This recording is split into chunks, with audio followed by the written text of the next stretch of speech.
आप में से एक सब्सक्राइबर ने कमेंट किया, भाई तुम्हारी वीडियोस अच्छी होती हैं पर फिर भी तुम्हारे व्यूज़ बहुत कम आते हैं। मुझे ये देखकर बहुत दुख हो रहा है। सबसे पहले तो मैं उनको दिल से थैंक्स कहना चाहता हूँ। और रही व्यूज़ की बात, तो आपको पता ही होगा जब मैंने चैनल स्टार्ट किया था तो व्यूज़ अच्छे आते थे, पर मैंने कुछ महीने वीडियोज़ नहीं डाली। फिर मैंने चैनल का नेम चेंज कर दिया और मैंने कॉन्टेंट भी चेंज कर दिया। किसी भी चैनल के साथ इतना अत्याचार होगा तो व्यूज़ कहाँ से आएंगे। खैर दोस्तों, अगर अभी तक आपने हमारे न्यू चैनल ज़बरदस्त गुरु अखिलेश को सब्सक्राइब नहीं किया तो उस चैनल को भी सब्सक्राइब कर लें। उस चैनल पर डेली आपको कुछ नया सीखने को, जानने को मिलता रहेगा। चैनल की लिंक आपको नीचे डिस्क्रिप्शन में और वीडियो के एंड में मिल जाएगी। आज की वीडियो में हम बचत करने के 5 सबसे आसान तरीकों के बारे में बात करने वाले हैं। उससे पहले मैं आपको एक छोटी सी स्टोरी सुनाना चाहता हूँ। एक बार एक किसान और उसका परिवार एक गाँव में बड़ी ही गरीबी से दिन काट रहे थे।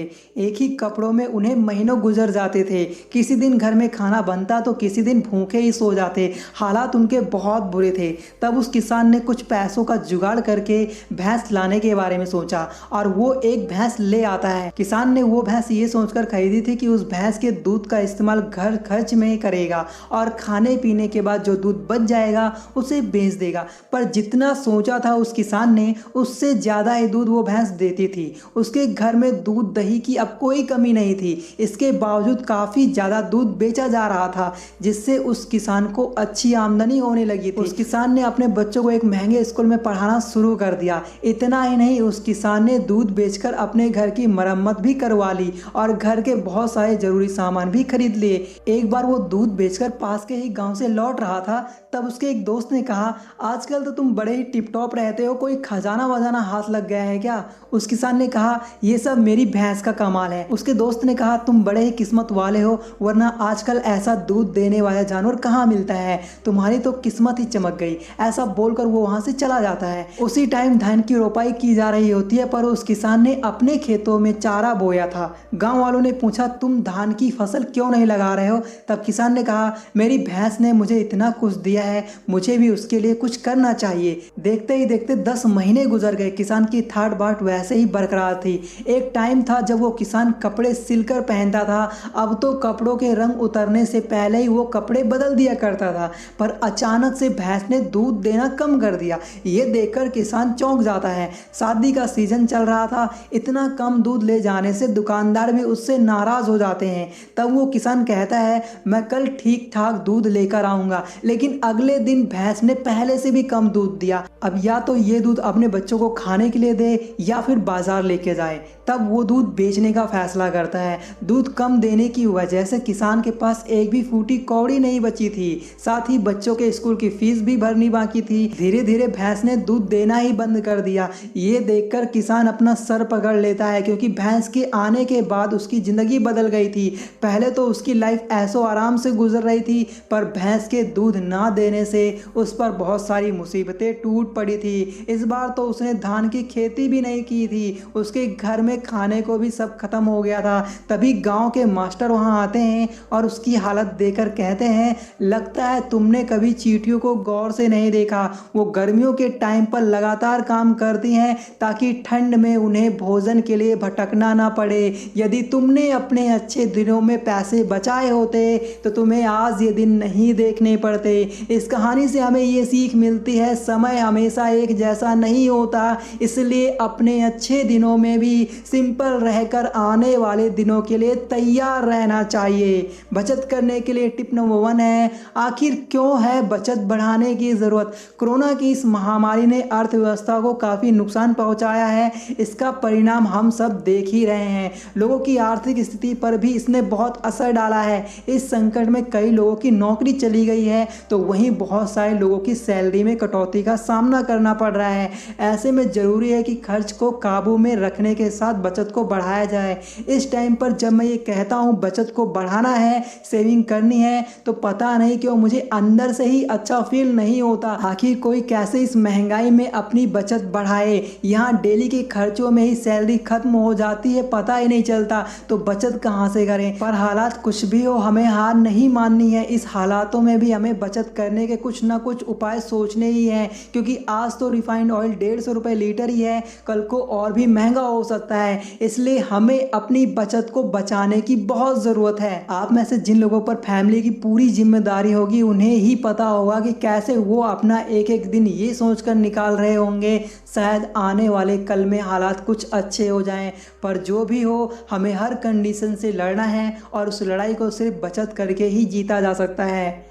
नंबर 2, खुद को चुनौती दें। बचत करना ही महत्वपूर्ण नहीं है बल्कि बचत के संबंध में समझदार भी बने। अगर आप पहले से ही अपनी बचत का 10% बचा रहे हैं तो उसे 20% तक ले जाने की कोशिश करें। अगर आप 20% के स्तर पर हैं तो उसे 30% तक ले जाने की कोशिश करें और अगर आप 30% तक पहुंच चुके हैं तो इसे 40 तक ले जाने की कोशिश करते रहें। इसके लिए आपको अपनी प्राथमिकताओं को लगातार संतुलित करते रहना होगा जिससे आप स्मार्ट बजटिंग, लक्ष्य निर्धारण और प्लानिंग को फिर से अपना सकेंगे। आपको पता है एक इंसान अगर आलसी हो तो उठकर पानी तक नहीं पी सकता, पर वही इंसान अगर ये सोच ले मुझे धरती से पानी निकाल कर पीना है तो वो इसे भी आसानी से कर सकता है। इसलिए हम में जुनून की कमी नहीं होनी चाहिए, चाहे सफलता पानी हो या फिर अपनी बचत बढ़ानी हो, दोनों में ही आपको अपने जुनून को बनाए रखना होगा। आपको खुद को ही ये चुनौती देनी होगी, अब मैं पहले से ज़्यादा पैसा बचाना शुरू करूंगा,